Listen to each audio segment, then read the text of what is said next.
Vamos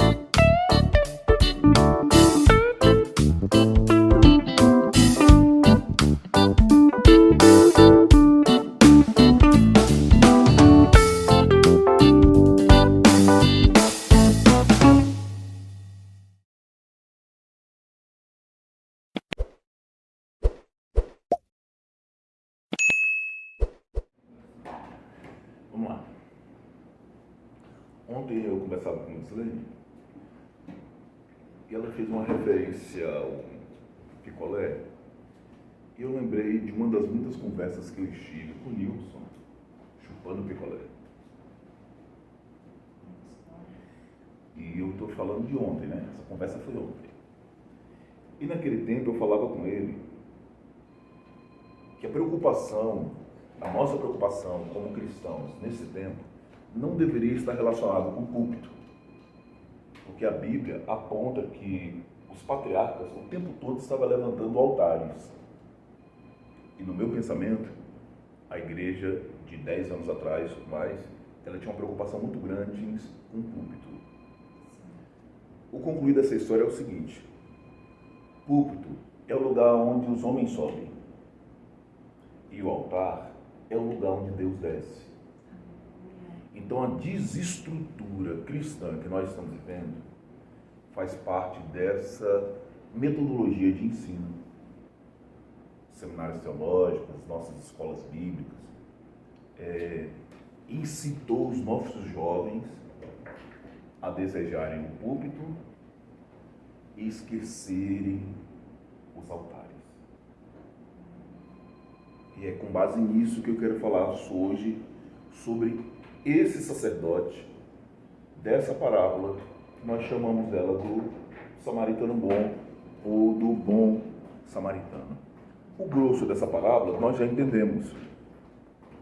O mestre da lei chega a perguntar para Cristo sobre essa referência de amor, e depois ele pergunta sobre a questão da proximidade, quem é o meu próximo. Ele faz isso no começo do versículo 29, com essa indagação, querendo justificar a si mesmo. Então, se você não é alguém que se arrependeu, você faz parte desse grupo. Se você é alguém sem quebrantamento, você faz parte desse grupo, do grupo desse tipo de sacerdote, que está muito mais preocupado com a justificação de si mesmo do que ter um coração quebrantado em Deus. Então Jesus está falando todo o contexto dessa narrativa para esse sacerdote, que a única preocupação que ele tinha era a justificativa de si mesmo. E isso nos fere, e isso nos toca. Por quê? Porque isso nos revela. Revela por quê? Porque nós aprendemos a ser cristãos distante da Bíblia, cristãos distante da oração, cristãos muito distante da palavra, e para piorar, aprendemos a ser cristãos sem carregar a identidade, a característica e a mente de Cristo. Vou repetir: identidade, característica e a mente de Cristo. Calma, só um pouquinho, o vídeo já vai começar. Aproveita e se inscreve, compartilha, dá uma olhadinha lá nas nossas outras redes sociais.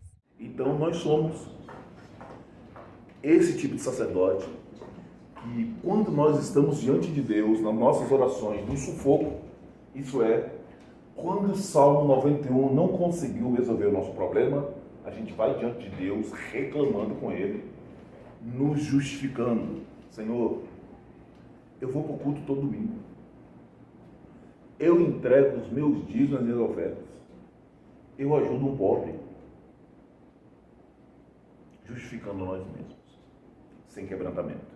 Então, a primeira referência que o texto vai dizer é isso. A revelação de quem nós somos. A nossa condição diante de Deus é uma condição de justificativa. Nós mudamos as histórias, as palavras, mas continua sendo a narrativa do Éden. A mulher que tu me destes,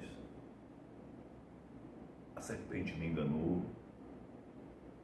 por aí vai. Versículo 30.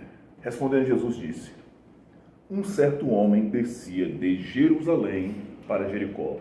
Quem descia de Jerusalém para Jericó? Perfeito. Aqui está tranquilo. Problema algum. Um certo homem, um homem qualquer, tem sim essa condição de estar descendo desse lugar santo para essa zona de perigo que, como nós já falamos em um outro momento, não deveria mais existir. Lembremos da fala do Josué quando entrou lá dentro. Essa cidade não pode mais ser edificada. E lá no livro, quando vai narrar nos Reis, quando vai fazer a narrativa do aparecimento de Elias, o profeta, ele começa com então Elias, o tisbita. Antes desse então, aparece um nome, e o nome desse homem que aparece foi alguém que reedificou a Jericó. Então, o legislador lá atrás disse que a cidade não era para existir.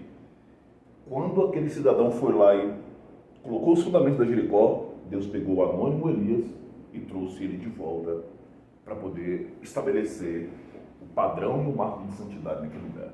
Então, essa cidade não deveria existir. E o homem está em Jerusalém. Jerusalém é o lugar mais difícil de você estar. Eu fui crente. Eu tenho ouvido muito isso ultimamente.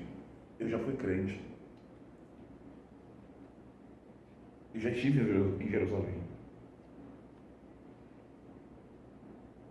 Eu já estive lá.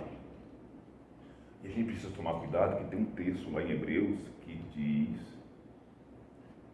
que vai chegar um tempo que aqueles que abandonaram a fé vai ser difícil de alcançar de novo. É como se Cristo precisasse morrer de novo. Olha o nível de cegueira do tempo que nós estamos vivendo. Então, um certo homem pode passar mesmo por esse caminho. O problema é que quando ele chegou nesse lugar, o texto diz que ele caiu entre ladrões, os quais o despojaram, o feriram e partiram, deixando ele quase morto. Isso daqui acontece dentro da sociedade. O que é incomum é a narrativa seguinte. Por acaso, descia pelo mesmo caminho. O sacerdote não anda no mesmo caminho que todo mundo anda. Homem e mulher de Deus não trilha o mesmo caminho que todo mundo trilha. Como eu falei um dia desse, meu irmão, você pode levar a vida que você quiser, só não se associe com o reino, porque quem quer viver no reino precisa estabelecer em si os padrões do reino, e não o seu padrão dentro do reino. Então todo mundo vai para a boate, todo mundo vai não sei para onde, perfeito, mas o homem e a mulher de Deus não andam nesses caminhos. O problema é que esse sacerdote, a quem Jesus está falando para o mestre da lei, que justificava a si mesmo, isso é, Jesus está revelando o mestre da lei, a partir da vida desse sacerdote, que é a justificação de si mesmo, de quem ele é, de quem é o sacerdote e de quem eu sou.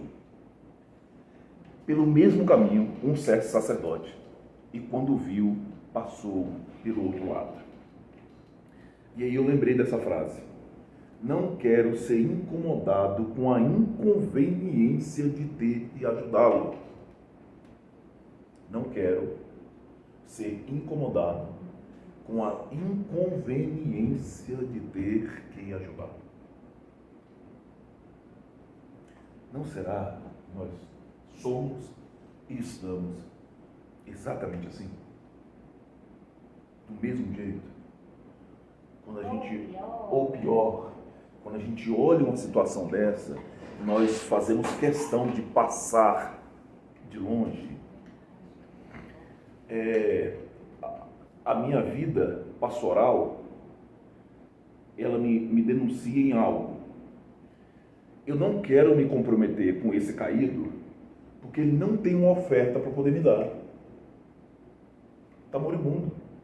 Os ladrões acabaram de assaltá-lo. Então, na minha condição pastoral, sacerdotal, não faz sentido eu ajudá-lo, porque não tem contrapartida nenhuma para poder me oferecer de volta.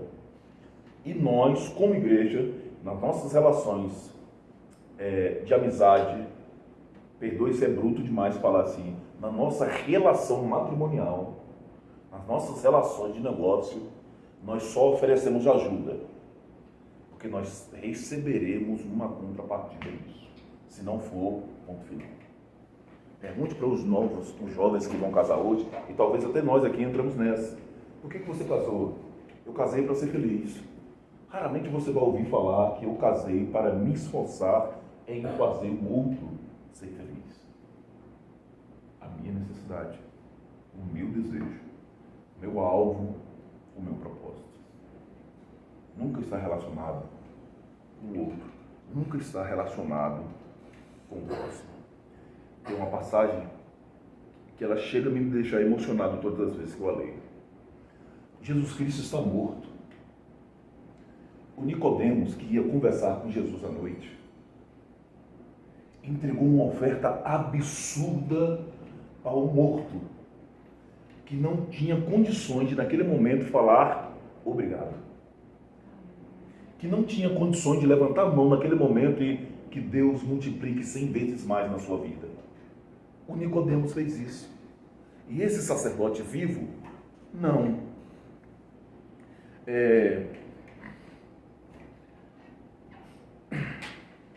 E nessa condição, se não gera algo para mim, eu não me comprometo. Se eu não tenho como ser beneficiado com isso, eu não me comprometo com essa situação. Eu não me comprometo com esse matrimônio, eu não me comprometo com essa congregação, eu não me comprometo com essa empresa, eu não me comprometo com a cooperação e nada, porque eu não sou beneficiado nisso. Se eu tiver um benefício, eu faço. Se não tiver, não. Religiosamente, esse sacerdote está até certo. Porque o texto anterior diz que deixaram ele quase morto. Quando o sacerdote veio de longe, ele pode ter entendido que verdadeiramente ele estava morto. Então, quando ele passa ao lado, ele não pode cerimonialmente se aproximar do morto, senão ele se contaminaria. Lá na frente diz que o samaritano não se importa com isso. Que o sentimento que tocou o samaritano foi o mesmo que toca Jesus e que caminha em Jesus. Compaixão. Então por que a lei pede o sacerdote? Porque o sacerdote não tem compaixão de ninguém. E quem não tem compaixão do outro, ele precisa viver da lei, porque ele não entendeu graça. Sim. Se você não tem compaixão de ninguém, o que te pesa é a lei. E na lei, olho por olho, dente por dente. Não tem manifestação da graça. E eu gosto de brincar com isso. Todo aquele que está andando da graça, que ele cai da graça, a lei está lá para poder abraçá-lo. E muitos de nós hoje só andamos se for no rudimento e no cumprimento da lei. Então, o diagnóstico dele pode ter sido um diagnóstico, ele está morto. E aqui pesa para a gente, cuidado com o seu diagnóstico. Você pode levar para a sepultura aquele que só precisa de um abraço. Você pode levar para a sepultura aquele que só precisa de uma ajuda. Então, se esse sacerdote para e mesmo de longe dá um grito, joga uma pedra para poder acordar, dá uma paulada para ver se ele levanta, talvez entendesse que ele não estivesse morto, ajudaria-o. E o que nós estamos fazendo como cristãos hoje? Sepultando homens vivos, enterrando homens vivos. É triste eu ter que falar isso, olha que eu falava isso há anos atrás. A grande parte de nós cristãos somos uma empresa de abortar propósitos, dons, talentos e ministérios. O Ita Miguel está aqui, uma referência boa para isso. Está começando com o desenvolver do violão agora. E o que é que nós fazemos para poder cooperá-lo? Poxa, ele vai tocar de novo, já errou no louvor passado, já vai errar mais um. A corda do violão dele quebrou, aleluia. Próximo culto ele não toca. Então o que nós fazemos? Abortamos o ministério dele. Nós forçamos um aborto prematuro do ministério dele. Somos nós. Então, na minha percepção dessa figura do texto, é que se a sua visão não se alinha a uma missão, você é cego. Se a sua visão não se alinha a uma missão, você é cego. Se o cidadão está lá deitado e eu entendi que ele está quase morto, a minha função é até abrir mão das minhas vestimentas sacerdotais e ir lá, porque o Deus apresentou para mim uma missão. E por que eu não consigo lidar com essa missão? Porque eu sou cego. Mateus capítulo 6, abre para a gente rapidinho. Mateus capítulo 6. Versículo 22 e 23. Pode ler? Por favor. A luz do corpo. Os olhos são como uma luz para o corpo. Quando os olhos de vocês são bons, todo o seu corpo fica cheio de luz. Porém, se os seus olhos forem maus, o seu corpo ficará cheio de escuridão. Assim, se a luz que está em você virar escuridão, como será terrível essa escuridão? Preste bem atenção como é que o versículo termina. Se, portanto, a luz que estiver em ti for... No meu está trevas. Você prestou atenção que trevas também é luz? Se a luz que há em ti for escuridão, nós entendemos escuridão como ausência de luz. E o que Cristo está dizendo é que se a luz for treva, ele está identificando que as trevas também é luz. Não parece que de vez em quando eu tenho uma cara muito extraordinária de ovelha, mas que no fundo não passa de um lobão? Quem me vê cantando, nossa, que ovelhinha linda de Jesus. Mas no fundo, é bode. E quem me vê irradiando essa luz extraordinária, falando que eu amo Jesus, e no fundo, é treva. Se os seus olhos.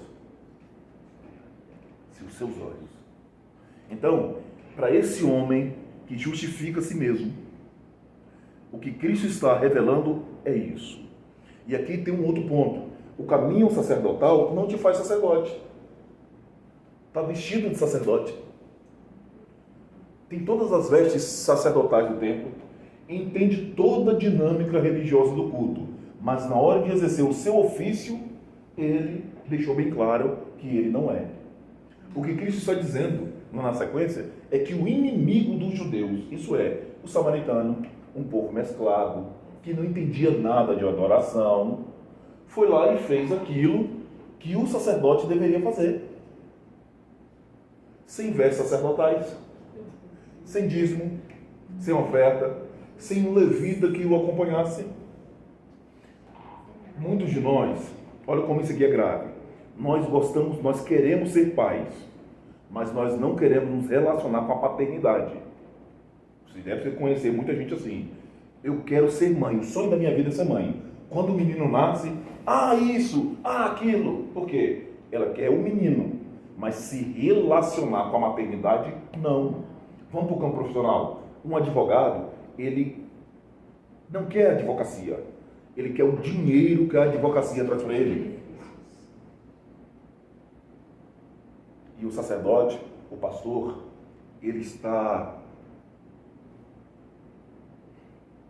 entronizado no título e muito distante da graça do exercício da sua função. Isso sou eu e você. Isso sou eu e você que não temos coragem de nos achegar ao arrependimento e todos os dias estamos querendo justificar a nós mesmos.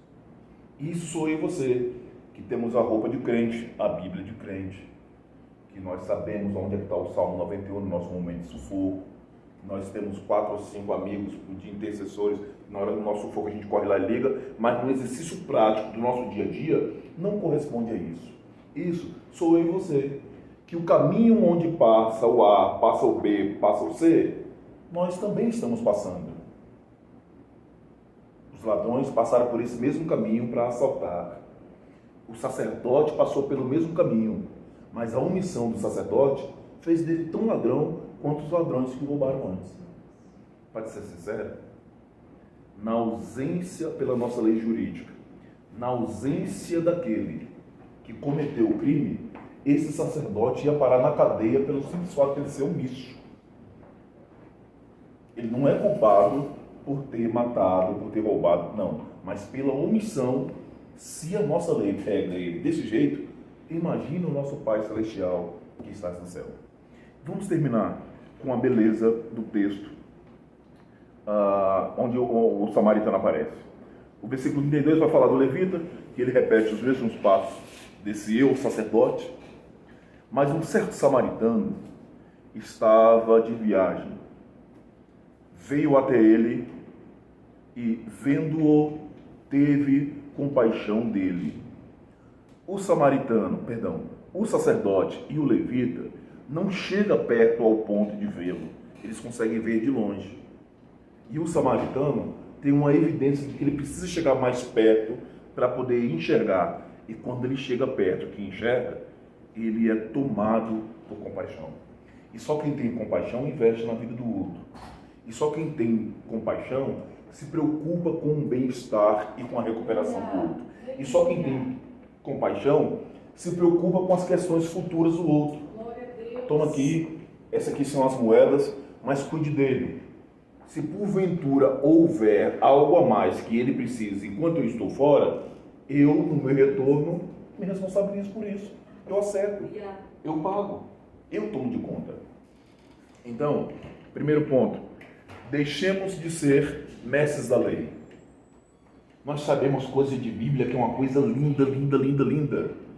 Versículos aqui, quanto mais aperta, mais a gente ora nas nossas orações de sufoco. Senhor, porque na tua palavra está escrito assim? Porque no Salmo tal? Ótimo, você sabe disso. Mas comece a viver isso e colocar isso em prática. Tiago diz para a gente parar de ser bobo e deixar de ser apenas ouvintes da palavra. E nós precisamos aprender a ser praticantes. E a prática da palavra, né, é uma coisa linda. Se você tem 2 túnicas, se alguém te der um tapa, glória. Se alguém te obrigar a andar 1 milha, então não adianta você saber disso. Acorda, Miguel. Você precisa colocar essa realidade em prática. Tem que ser prática, tem que ser vida. No chão da vida, como eu gosto de insistir, de falar o tempo todo. Nós precisamos encontrar um lugar de arrependimento. Se a gente não se arrepender, a justificativa vai estar minando nos nossos lábios o tempo todo. Não adianta ser mestre da lei, não tem justificativa que te alcance. Não adianta você ter 40 anos de crente, não tem justificativa que te alcance. Não tem. Precisa ter arrependimento, precisa ter um coração quebrantado. Precisa ter quebrantamento. Falo para os pais. Você é pai? Abraça a paternidade. Você é mãe? Abrace a maternidade. No exercício das suas funções empresariais, eclesiásticas, onde for, abrace. Não seja apenas de título. Não seja apenas de uma realidade de exibicionismo, mas cumpra em ti, como diz o texto, faze a obra de um evangelista. Viva o que você foi chamado para poder fazer. Não seja como esse sacerdote, que tem título de sacerdote, roupa de sacerdote, cara de sacerdote, mas não oficializa o sacerdócio. E nisso daqui termino. Se você quer ter uma vida de intimidade com Deus, pare de andar nos caminhos que todo mundo está andando. Porque a coisa com Deus, púlpito, é um lugar que cabe muita gente. Altar de Deus só cabe você. Deus não te chamou para poder viver a tonelada da explosão das realidades que nós estamos vivendo nesse tempo. A vida de intimidade com Deus ainda continua sendo entrar no seu quarto, fechar a porta atrás de si e orar ao seu Pai que está em secreto. Qual é a beleza desse ambiente? O Pai. Não tem recompensa lá para você. É você e Ele. Aí é que talvez entre a nossa dificuldade. Eu gosto de lembrar daquela passagem de Moisés. Deus chamou Moisés para cima do monte. Moisés deve ter subido com alegria, rapaz. Quando chega lá, a glória, a manifestação da presença de Deus toma de conta de Moisés. Gente, Moisés ficou 7 dias lá, ele e ele. Deus não mandou um WhatsApp para ele. Não teve um telegrama para Moisés. Ele e ele dentro da glória de Deus. 7 dias depois, Deus chegou: oi Moisés, tudo tranquilo? Se fosse o Edson, ele ia falar: poxa, se você só ia falar comigo hoje, por que você me chamou semana passada? Não era mais fácil você ter falado: ó, vem aqui na quinta-feira que vem? Então, busquemos esse lugar de intimidade. Para ser sincero, busquemos esse lugar de reparação. Porque intimidade passou para ser, para a gente, um ambiente de coletividade. Nunca foi. É um lugar de isolamento. Jeremias, dentro da cisterna, é um ambiente de intimidade. Ezequiel, Vale de Ossos Secos, é um ambiente de intimidade. João Batista no deserto, com belas vestimentas, com paletózão extraordinário e com aquela iguaria santa, é um ambiente de intimidade. Nós precisamos desse lugar de reparação do nosso ambiente de intimidade em Deus. Amém? Pai, a Ti honra, glória, louvor, domínio, poder e majestade, hoje e eternamente. Nós Te louvamos, Te agradecemos e bendizemos o Teu nome. A Ti toda honra, glória, louvor, domínio, poder e majestade, hoje e sempre. Muito obrigado por esse dia, obrigado pela oportunidade que Tu nos concede. Obrigado, Pai, pela Tua palavra santa, pura, reta, eficaz. Como o próprio texto diz, que ela seja em nós como é o crisol para a prata. Que venha tirar de nós as impurezas mentais, as impurezas emocionais, que verdadeiramente nós possamos admitir e viver a plenitude de quem vive a mente de Cristo, que nós possamos ter características, Pai, e caráter de Cristo, para poder glorificar o Teu santo nome, hoje e eternamente. Muito obrigado pela vida da Wagner, obrigado por essa empresa tão missionária, essa empresa tão sacerdotal, obrigado pelos cooperadores, Pai, de perto e de longe.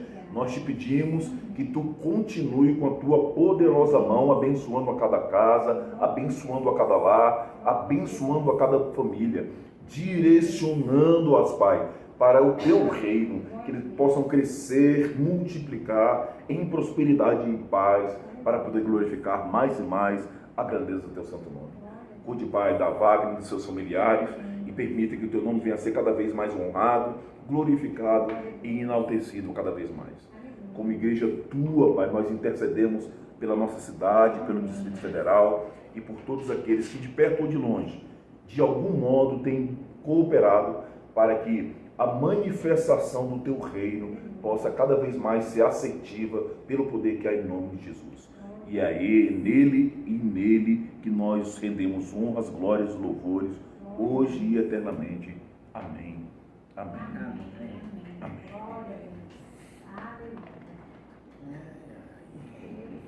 Amém.